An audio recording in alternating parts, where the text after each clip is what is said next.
صحبت‌های پادشاه فقید رو گوش کنیم و ببینیم. صحبت‌هایی که کمتر دیدید و کمتر شنیدید.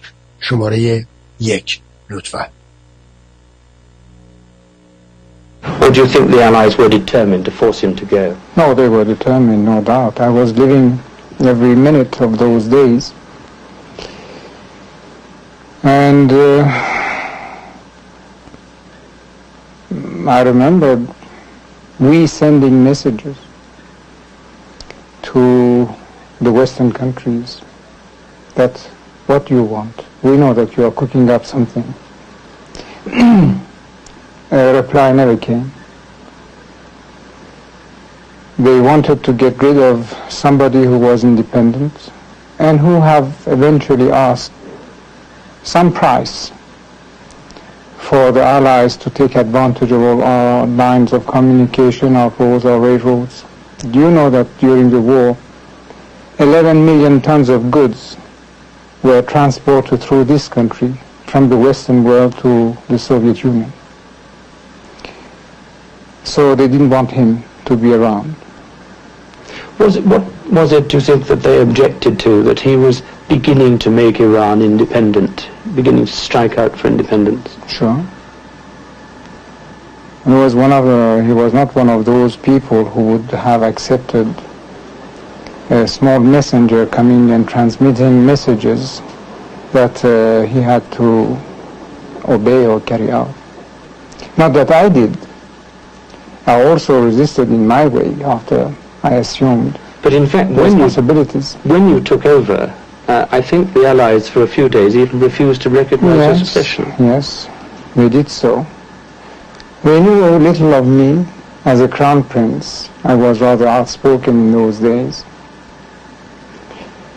And they thought, well, it will be the same story.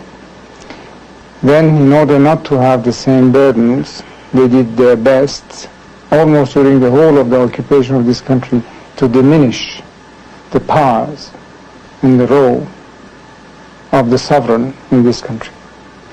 Your basic problem, I think, when you took over, and you were not quite 21 in those circumstances, was that there was almost nobody around you you could trust. Even Iranian politicians were playing each other off against and with the foreign powers. That was a big problem, wasn't it?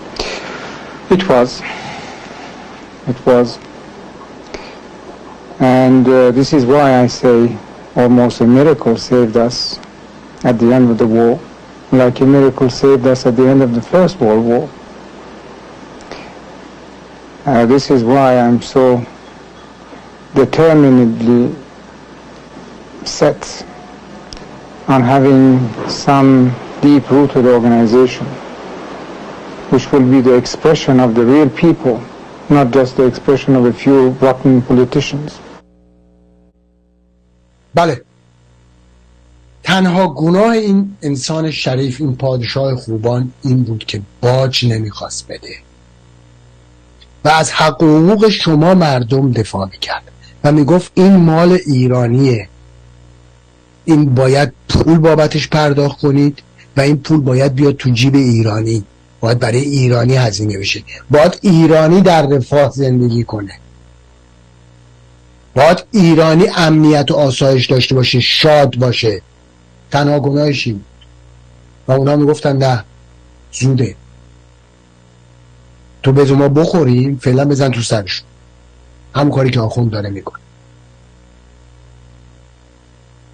مجانی دارن میدن همه چیز رو به روسیه، به چین، به آمریکا، به اروپا، به ونزوئلا، به لبنان، به سوریه، به همه دارن میدن،